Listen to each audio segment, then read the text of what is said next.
ওই সময়টাকে তুমি কখনই খারাপ ভেবো না। যেই সময়টা আঘাতের ওপর আঘাত এবং সেটা চারদিক থেকে তোমার ওপর আসছিল, মানুষ ফাঁদ পেতেই রেখে দিয়েছিল তোমাকে বিপদে ফেলার জন্য। তাই ভগবানের ওপর রাগ নয়, বরঞ্চ ভগবানকে ধন্যবাদ জানানো উচিত।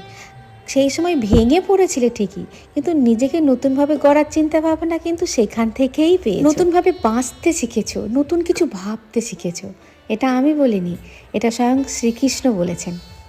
মানুষ যখন অসফল থাকে তখন মানুষ তাকে করুণা করে, আর যখন সফল হয়ে যায় তখন তাকে হিংসা করে। এটাই হচ্ছে সমাজের নিয়ম।